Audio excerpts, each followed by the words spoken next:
अस्सलाम वालेकुम। मेरा नाम है बिलाल सिद्दीकी और इस वक्त मैं मौजूद हूँ जर्मनी में। तो आज की वीडियो में हम डिस्कस करेंगे आपके सवालात। काफ़ी अरसे से काफ़ी सारे सवालात जमा हो चुके हैं, तो वन बाय वन उनके जवाब देने से बेहतर है आई थॉट कि उनको एक वीडियो में कंपाइल कर दिया जाए, क्योंकि बड़े सारे लोग सिमिलर क्वेश्चन करते हैं और उन सबको अलग अलग एड्रेस करने के बजाय इट्स ईजी के वीडियो में ही उन सवालात का जवाब दे दिया जाए ताकि तमाम लोगों को उन सवालात के जवाब मिल जाएं। तो आज की वीडियो में हम डिस्कस करेंगे जी, मेरी अगर परसेंटेज कम है, लेट्स से 50-60% है, तो क्या मैं जर्मनी आ सकता हूँ और क्या चांसेस हैं। विदाउट जर्मन लैंग्वेज क्या मैं जर्मनी आ सकता हूँ। एक सवाल ये भी था कि जी डिलीवरी वर्क की बताएं, अगर हम डिलीवरी वर्क करना चाहें आकर जर्मनी में, उसकी क्या पॉसिबिलिटी है, हमको कॉन्ट्रैक्ट मिल सकता है फुल टाइम। जर्मनी के ऑफिसेज में जो लैंग्वेजेस होती हैं वो कौन सी लैंग्वेजेस बोली जाती हैं। और एक और ये सवाल भी था कि जी विजिट वीज़ा पर अगर मैं आऊँ जर्मनी में तो क्या मैं आकर विजिट वीज़ा पर जॉब सर्च कर सकता हूँ या नहीं।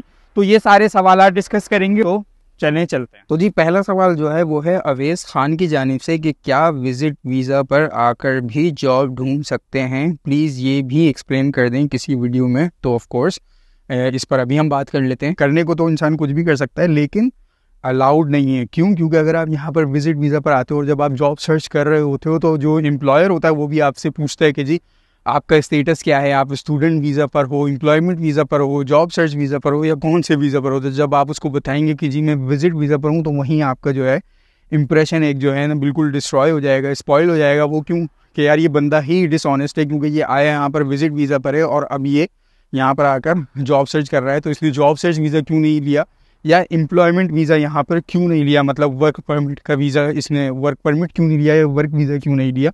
तो वहीं पर आपका जो इंप्रेशन है ना एम्प्लॉयर की नज़र में वो बिल्कुल एकदम से ख़राब हो जाएगा। सेकेंडली, अगर आपको जॉब मिल भी जाती है फिर आपको फॉरेनर ऑफिस जाना होगा।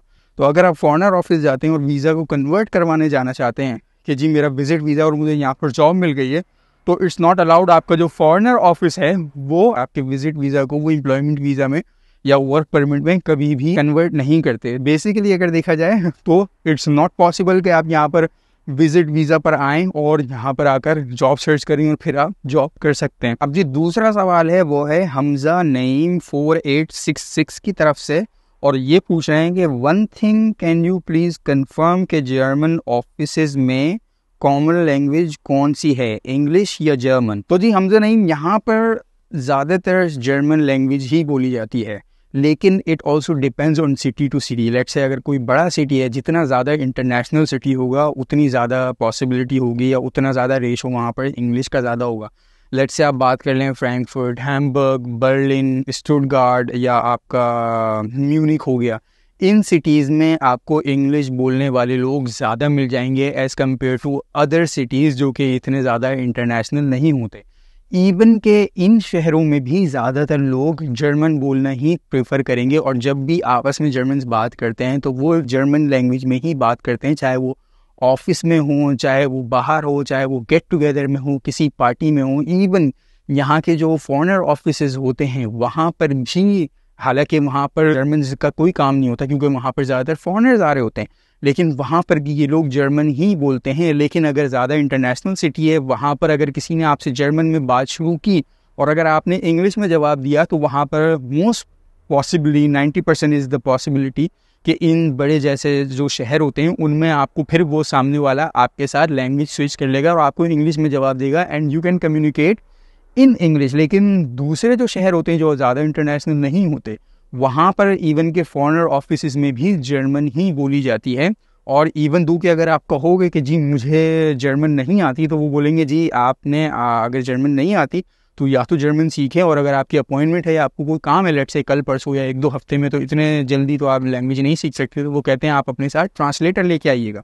तो ये तो हो गई फॉरेनर ऑफिस की या गेट टुगेदर या पार्टीज़ की बात के। भाई गेट टुगेदर और पार्टीज़ में भी क्योंकि ज़्यादातर जर्मन है, जिस तरह हम ज़्यादातर उर्दू में बात करने में कंफर्टेबल फील करते हैं, वो अलग बात है कि हम उसमें प्राउड फील करते हैं या नहीं करते। और अगर कोई इंग्लिश में बात कर ले तो हम कहते हैं यार ये बड़ा ऊंचे ख़ानदान का या बड़े ऊंचे स्टेटस का है, बड़ा अमीर है, बड़ा एलीट क्लास है।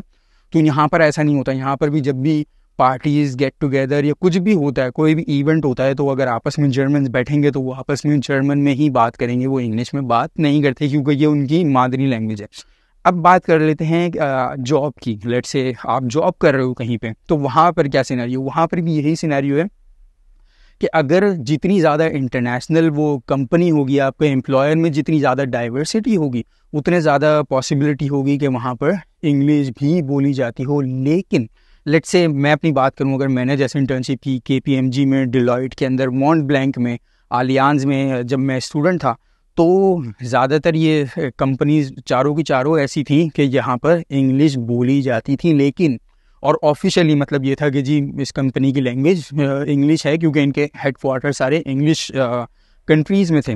लेकिन यहाँ पर भी जैसे मैं दूसरी टीम को जब ऑब्जर्व करता था, तो वो टीम्स आपस में भी जर्मन लैंग्वेज में ही बात कर रही होती थी, क्योंकि सारे जर्मन होते थे। हाँ, अगर उनमें कोई जैसे मुझ जैसा बंदा आ गया कि जी वो इंग्लिश बोल रहा है, तो वो आपसे इंग्लिश में बात करेंगे और आपको इंग्लिश में रिस्पॉन्ड करेंगे। फिर आपकी जो टीम मीटिंग्स होंगी या आपके और भी जितने भी ऑफिशियल जो भी इवेंट्स होंगे, उनमें इंग्लिश लैंग्वेज यूज़ होगी। अदरवाइज़ वहाँ पर भी अगर आप लंच पर जाते हो अपने कलीग्स के साथ, वहाँ पर आप किसी गेट टुगेदर में जाते हो, किसी इवेंट में जाते हो, let's say Christmas party, new year party या कोई और टीम एक्टिविटी हो रही है, तो वहाँ पर वो यही प्रीफर करेंगे कि जर्मन लैंग्वेज में बात करें। तो ये हो गया आपके सवाल का जवाब कि इंग्लिश यहाँ पर चलती है, लेकिन ज़्यादातर जर्मन लैंग्वेज ही बोली जाती है और ये लोग उसी को प्रीफर करते हैं क्योंकि ये उनकी मादरी ज़बान है। तो जी तीसरा सवाल जो है वो है अली वारिस 79 की तरफ से। Kindly inform about changes in law to bring parents in Germany. तो जी अली वारिस 79, इस टॉपिक पर मैं ऑलरेडी बहुत ही डिटेल्ड वीडियो बना चुका हूँ। उसका लिंक मैं डिस्क्रिप्शन में भी डाल दूंगा और वो यहाँ कहीं स्क्रीन पे भी उसका लिंक नज़र आ रहा होगा। तो अगर आपको इस बारे में इंफॉर्मेशन लेनी है तो आप इस लिंक पर क्लिक करके पूरी डिटेल वीडियो देख सकते हैं, आपको उसमें सारी इन्फॉर्मेशन मिल जाएगी। मैं यहाँ पर सरसरी से बता देता हूँ कि जर्मनी में ये लॉ इंट्रोड्यूस हुआ है कि आप पेरेंट्स को भी, जैसे आप स्पाउस को फैमिली रियूनियन वीज़ा पर बुलाते हो, तो आप पेरेंट्स को भी फैमिली रियूनियन वीज़ा पर बुला सको। ऐसा एक लॉ इंट्रोड्यूस हुआ है। वो अभी एप्लीकेबल नहीं हुआ, उसने एप्लीकेबल होना है और किन किन कंडीशंस के साथ एप्लीकेबल होना है, कब होना है, वो तमाम इस वीडियो में मैं डिस्कस कर चुका हूँ। तो काइंडली आप जाकर वो वीडियो देख लें, क्योंकि अगर मैं दोबारा यहाँ पर उसको एक्सप्लेन करने लगूंगा तो वो तकरीबन 15 से 20 मिनट की वीडियो है और वो बहुत लंबी यहाँ पर ये वीडियो हो जाएगी। तो काइंडली आप जाकर ये वीडियो देख लीजिए। तो जी चौथा सवाल है फिर से अवैस खान की जानिब से और वो कहते हैं कि इन्फॉर्मेटिव, अच्छा वो वीडियो के नीचे क्योंकि उन्होंने कमेंट किया है तो उसके बारे में उन्होंने कहा है कि इन्फॉर्मेटिव है। What about delivery work in Germany? Can we do delivery work in Germany to get a working contract or not? Please share this information. तो थैंक यू अवैस, आपने दोबारा से कमेंट किया और आपका सवाल है कि डिलीवरी वर्क के ज़रिए जॉब कॉन्ट्रैक्ट हासिल किया जा सकता है जर्मनी में या नहीं। तो ऑब्वियसली यार वाई नॉट, डिलीवरी वर्क भी एक नॉर्मल वर्क में आता है। यहाँ पे ये कैद नहीं है कि आप ये काम कर सकते हो और वो काम नहीं कर सकते। आपने बस एक कॉन्ट्रैक्ट चाहिए जो आपकी मतलब एम्प्लॉयमेंट जो कॉन्ट्रैक्ट हो, जो आपके जो लिविंग है उसको सिक्योर कर सके फाइनेंशियली, और उनको ये पता हो कि हाँ भाई ये बंदा आके यहाँ पर जॉब करेगा। अब वो जॉब डिलीवरी की हो या किसी और भी काम की हो, वो मैटर नहीं करता एज फार एज आपके पास जॉब है। और डिलीवरी का यहाँ पे भी बड़ा अच्छा सीन है। आई नो कि पुर्तगाल में भी बड़े लोग सर्च कर रहे होते हैं कि यार डिलीवरी वर्क मिल जाए, और वहाँ पे तो लोगों के बड़े इंटरव्यू आते हैं कि यार बड़ा फिट सीन है डिलीवरी का। तो यहाँ पर भी ज़्यादातर जो स्टूडेंट्स होते हैं वो भी डिलीवरी जॉब ही कर रहे होते हैं, क्योंकि उनके हिसाब से वो बड़ी ज़बरदस्त जॉब होती है। वो क्योंकि भाई आप अपनी मर्ज़ी से काम करते हो, जिस घंटे आपको टाइम मिले, जो 2-3 घंटे आप अपने बॉस खुद होते हो। तो स्टूडेंट्स इसी से कमा रहे होते हैं और यहाँ पर फुल टाइम जॉब्स भी ऑफ़र होती हैं। तो अगर आप डिलीवरी जॉब्स में इंटरेस्टेड हैं तो आप यहाँ पर वोल्ट है, एक लिफरेंडो है, एक डिलीवरी हीरो है, इस तरह की और भी मतलब एम्प्लॉयर्स हैं जो डिलीवरी जॉब्स ऑफ़र करते हैं। आप गूगल भी कर सकते हैं तो आपको और भी बड़े सारे एम्प्लॉयर्स मिल जाएंगे जिनको डिलीवरी जॉब्स, जिनके पास हैं, वैकेंसीज़ हैं और वो अगर ऑफ़र कर रहे हैं और आप अगर कॉन्ट्रैक्ट सिक्योर कर सकते हो पाकिस्तान से बैठकर या भले जर्मनी में आकर, तो ऑफ कोर्स आपको भी उसी तरह ट्रीट किया जाएगा जिस तरह दूसरी फील्ड्स को या दूसरे प्रोफेशनल्स को या दूसरे लोगों को जिनके पास एम्प्लॉयमेंट अपॉर्चुनिटी या जॉब कॉन्ट्रैक्ट होगा, उनको जिस तरह ट्रीट किया जाएगा आपको भी उसी तरह ट्रीट किया जाएगा और आपके ऊपर भी वही लॉज, वही रूल्स, वही रेगुलेशंस एप्लीकेबल होंगे। तो जी अब आ जाते हैं उस सवाल की जानिब जो सबसे ज़्यादा आया है मेरे पास और वो काफ़ी लोगों की तरफ से आया है, और वो सवाल ये है कि जी अगर हमारी परसेंटेज कम है तो क्या हम जर्मनी में एडमिशन सिक्योर कर सकते हैं। और उसी के साथ एक मिलता जुलता सवाल ये भी बहुत ज़्यादा दफ़ा आया है कि क्या जर्मनी में एडमिशन सिक्योर करना पॉसिबल है विदाउट जर्मन लैंग्वेज। तो जो सेकंड पार्ट है ना, ये तो मैं ऑलरेडी डिस्कस कर चुका हूँ अपनी प्रीवियस वीडियो में। उस वीडियो का लिंक भी मैं वीडियो की डिस्क्रिप्शन में लगा दूंगा और वो यहाँ कहीं स्क्रीन पर भी आ रही होगी, तो आप उस वीडियो को देख सकते हैं ये जानने के लिए कि क्या जर्मन लैंग्वेज के बगैर आपको जर्मनी में एडमिशन मिलना पॉसिबल है या नहीं। या हम सरसरी से डिस्कस कर लेते हैं कि जी जर्मनी में जर्मन लैंग्वेज के बगैर एडमिशन सिक्योर करना पॉसिबल है। और सिर्फ एडमिशन ही नहीं, आप स्कॉलरशिप भी ले सकते हो। मतलब मेरी मिसाल है, मुझे जर्मन लैंग्वेज नहीं आती थी और मेरा जो कोर्स था वो इंग्लिश में था और मुझे सिर्फ ना उस कोर्स में एडमिशन मिला बल्कि मुझे on top of that scholarship भी मिली। तो जर्मन लैंग्वेज के बगैर आप एडमिशन ऑफ कोर्स सिक्योर कर सकते हो, जर्मनी में आकर पढ़ भी सकते हो, इवन स्कॉलरशिप भी ले सकते हो। हाँ, अगर आपका कंपटीशन होगा, लेट्स से एक यूनिवर्सिटी में सीट्स लिमिटेड हैं, 20 हैं, ठीक है, और अगर 20 लोग वो आ जाते हैं जिनको जर्मन लैंग्वेज आती है तो मे बी पॉसिबल उनके चांसेस, उनकी पॉसिबिलिटी ज़्यादा हो कि उनको ज़्यादा प्रीफर किया जाए बनिस्बत उस बंदे के जिसको जर्मन लैंग्वेज नहीं आती। तो इट इज़ पॉसिबल। और जर्मन लैंग्वेज कहाँ पर और ज़्यादा यूज़फुल होती है, हेल्पफुल होती है, नेसेसरी होती है, वो कहाँ होती है कि जी अगर आपका कोर्स जर्मन लैंग्वेज में है और इवन लेट्स से कि अगर आपकी परसेंटेज कम है, जो अभी ये सवाल का पहला पार्ट था कि हमारी अगर परसेंटेज कम है तो हमारा एडमिशन हो सकता है या नहीं। तो जी ऑब्वियसली अगर आपके जितने मार्क्स कम होंगे उतनी पॉसिबिलिटी या प्रोबेबिलिटी वो कम होती रहेगी और आपका एडमिशन सिक्योर करना मुश्किल होता रहेगा। नाउ माइंड हियर कि मैं मुश्किल कह रहा हूँ, मैं इम्पॉसिबल नहीं कह रहा। बड़े सारे लोग होते हैं जो कम परसेंटेजेस के बावजूद भी एडमिशन सिक्योर करते हैं। वो किस तरह सिक्योर करते हैं यार, आपने अपनी शॉर्ट कमिंग्स को किसी ना किसी तरह तो कवर करना है। लेट्स से अगर आपकी परसेंटेज कम है तो आप उस शॉर्ट कमिंग को या आप उस पॉसिबिलिटी को बढ़ा सकते हो, उस शॉर्ट कमिंग को कम कर सकते हो, छुपा सकते हो या उसको कवर कर सकते हो। वो किस तरह, लेट्स से कि अगर आप इंग्लिश लैंग्वेज कोर्स में एडमिशन लेने जा रहे हो तो वहाँ पर ऑलरेडी एप्लीकेशंस बहुत ज़्यादा होती हैं और वहाँ पर ज़्यादा परसेंटेजेस वालों की भी एप्लीकेशन ज़्यादा होती हैं, ठीक है। तो अगर आपकी लेट्स से 50 to 60 कुछ इस तरह की परसेंटेज है और आपने भी वही एप्लीकेशन डाली हुई है इंग्लिश लैंग्वेज कोर्स में और इसी तरह किसी दूसरे एप्लीकेंट की भी एप्लीकेशन आई हुई है जिसकी लेट्स से 70 to 80% जो है उसकी परसेंटेज है, तो ऑब्वियसली उसको प्रेफर किया जाएगा आप पर। तो अब आप यहाँ क्या कर सकते हो, आप ये कर सकते हो कि आप जर्मन लैंग्वेज सीख लो। तो जर्मन लैंग्वेज जब आप सीख लोगे तो आपके पास अपॉर्चुनिटी ब्रॉड हो जाएगी, आपके पास एप्लीकेशंस डालने के लिए आपके पास यूनिवर्सिटी ज़्यादा हो जाएंगी, कोर्सेज ज़्यादा हो जाएंगे, क्योंकि अब आप उन कोर्सेज में भी अप्लाई कर सकते हो जो कोर्सेज जर्मन लैंग्वेज डिमांड करते होंगे और जो कोर्सेज सिर्फ जर्मन लैंग्वेज में पढ़ाए जाते होंगे। क्योंकि जर्मन लैंग्वेज में मतलब लोग इतने ज़्यादा विलिंग नहीं होते जर्मन लैंग्वेज कोर्सेज के अंदर एडमिशन लेने के लिए जितने ज़्यादा लोग इंग्लिश लैंग्वेज कोर्सेज में एडमिशन लेने के लिए विलिंग होते हैं। तो वहाँ पर एप्लीकेशन इतनी ज़्यादा नहीं होती as compared to those courses, those programmes, those universities जहाँ पर कोर्सेज प्रोग्राम जो है वो इंग्लिश में पढ़ाए जाते हूँ। तो एक तरीका ये है कि लेट्स से अगर आपको लगता है आपकी परसेंटेज कम है और आपको एक प्लस पॉइंट चाहिए तो आप यहाँ पर प्लस पॉइंट स्कोर कर सकते हो कि आप जर्मन लैंग्वेज सीख लो। सेकंड प्लस पॉइंट क्या कर सकते हो आप ये भी कर सकते हो कि लेट्स से यार मेरी यहाँ पर परसेंटेज तो मेरी इस सब्जेक्ट में कम थी, क्यों, क्योंकि यहाँ पर प्रैक्टिकल नहीं था, ये थ्योरी थी और मुझे इतना इंटरेस्ट नहीं था।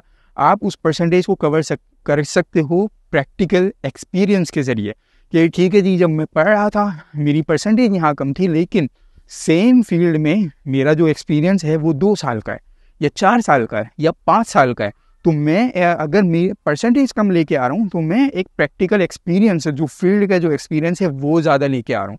तो आप यहाँ से अपनी शॉर्ट कमिंग को कवर कर सकते हो। तो सवाल का जवाब ये है कि जर्मन लैंग्वेज के बगैर भी एडमिशन हो सकता है, लेकिन ऑब्वियसली थोड़ी सी आपकी अपॉर्चुनिटीज़ या पॉसिबिलिटी या प्रोबेबिलिटी एज कम्पेयर टू दोस्त जिनको जर्मन लैंग्वेज आती है उनसे कम होती है। इसी तरह कम परसेंटेज में भी एडमिशन हो सकता है, लेकिन again possibility, probability, opportunities window जो होती है वो आपकी कम होगी एज कम्पेयर टू दोस्त जिनकी परसेंटेज आपसे ज़्यादा होगी। लेकिन अब आप उनको इसी तरह कवर कर सकते हो वर्किंग एक्सपीरियंस से, जर्मन लैंग्वेज स्किल्स से, या इस तरह की और चीज़ों से आप कवर कर सकते हो अपनी शॉर्ट कमिंग्स को या अपनी लो परसेंटेज को। ये नहीं आप कह सकते कि यार मुझे जर्मन लैंग्वेज भी नहीं आती, प्रैक्टिकल एक्सपीरियंस भी नहीं है। और एक और तरीका आप इस तरह भी कवर कर सकते हो कि आपके इंग्लिश में आइल्स के बैंड्स आपके ज़्यादा हों, लेट्स से 7.5 हों, 8 हों। अब कुछ लोग कहेंगे यार 7.5 लाना भी ज़्यादा है। तो भाई अगेन, अगर आपकी लेट्स से परसेंटेज कम है तो आपने कहीं ना कहीं से उसको कवर करना है। या तो आप जर्मन लैंग्वेज से कवर कर लो, प्रैक्टिकल एक्सपीरियंस से कवर कर लो, या अपनी इंग्लिश लैंग्वेज स्किल्स से कवर कर लो। कहीं ना कहीं से तो कवर करना है ना कुछ तो करना है। वरना उस बंदे में जिसकी परसेंटेज ज़्यादा है और इस बंदे में जिसकी परसेंटेज कम है, उसमें फ़र्क क्या होगा? फिर दोनों को अगर एडमिशन मिल जाएगा तो फिर फ़र्क तो कहीं नहीं होगा ना। दोनों ने, उसने ज़्यादा काम किया, आपने कम काम किया, तो आपने एक फील्ड, लेकिन आप उसको कवर वहाँ कर सकते हो कि अगर आपने यहाँ पे आपने परसेंटेज वाली फील्ड में आपने कम काम किया, कम मेहनत की, आपने कम रिजल्ट हासिल किया, तो आप वहाँ से उससे इंग्लिश लैंग्वेज में ऊपर बढ़ सकते हो, जर्मन लैंग्वेज में बढ़ सकते हो, या प्रैक्टिकल एक्सपीरियंस में आप बढ़ सकते हो। तो कहीं ना कहीं तो आपने कुछ ना कुछ तो सामने वाले को देना। ये दुनिया ऐसी है कि भाई ले और दे पर चलती। ऐसा नहीं कि कोई आप घर पे बैठे हो, आपकी परसेंटेज भी कम है, आपको इंग्लिश लैंग्वेज भी नहीं आती, आपको जर्मन लैंग्वेज भी नहीं आती, आपके पास प्रैक्टिकल एक्सपीरियंस भी नहीं है, और वो कहेंगे यार आए हम आपको आके एडमिशन देते हैं। तो अगेन पॉसिबल है एडमिशन विदाउट जर्मन लैंग्वेज भी पॉसिबल है, विद लो परसेंटेज भी पॉसिबल है। तो जी that was all from my side for today. इतने ही सवाल ले सकते हैं हम एक वीडियो में, अदरवाइज वीडियो तो घंटों की हो जाएगी और सवाल ख़त्म नहीं होंगे। जितने लोगों ने कमेंट्स किए वीडियो के नीचे और सवाल किए, उनका बहुत बहुत शुक्रिया। कुछ का मैंने जवाब दे दिया है, जिनका जवाब नहीं मिला है उनके इंशाल्लाह नेक्स्ट वीडियो में हम जवाब दे देंगे, या आप दोबारा कमेंट करके अपना सवाल मेंशन कर सकते हैं। और अगर आपको एडमिशन के लिए कोई भी हेल्प चाहिए हो, किसी तरह की सपोर्ट चाहिए हो, तो उसका लिंक भी मैं नीचे मेंशन कर देता हूँ। आप अपॉइंटमेंट ले सकते हैं, and in that appointment I can help you. यहाँ पर ऐसा नहीं है कि मैं कोई कंसल्टेंट हूँ, मैं आपको एडमिशन करा के दूंगा, ऐसा कुछ नहीं है। लेकिन आई कैन सपोर्ट यू। आपको मोटिवेशन लेटर में कोई प्रॉब्लम आ रही है, अपनी रिज्यूमे बनाने में कोई प्रॉब्लम आ रही है, कोई क्वेश्चन है, या आपको अपनी एवेल्यूएशन करने में कोई आपको हेल्प चाहिए कि इफ़ यू क्वालिफाई, या आपके चांसेस ज़्यादा हैं या पॉसिबिलिटीज़ ज़्यादा हैं एडमिशन लेने की उस कोर्स में या किसी और कोर्स में, तो उसमें आई कैन हेल्प यू। और अगर आपको उस तरह की कोई सपोर्ट चाहिए तो you can always book an appointment, that is 1-to-1 consultation. उसका लिंक भी मैं आपको नीचे डिस्क्रिप्शन में दे दूंगा। And right now I would say कि this is the best time, क्योंकि अभी विंटर चल रहा है और जो समर इनटेक्स हैं वो मार्च अप्रैल में होते हैं। उनके लिए अगर आपने अप्लाई करना है तो उसकी तैयारी अभी से आपने करनी होगी। फिर अभी से आप डॉक्यूमेंटेशंस प्रिपेयर करना शुरू करेंगे तो ही तब तक जाकर आपके डॉक्यूमेंट्स प्रिपेयर होंगे। तो उम्मीद है आपको वीडियो अच्छी लगी होगी। अगर वीडियो अच्छी लगी हो तो कमेंट करें, लाइक करें, सब्सक्राइब करें, शेयर करें। मिलते हैं आपसे नेक्स्ट वीडियो में। अपना ख्याल रखिएगा। अल्लाह हाफिज़।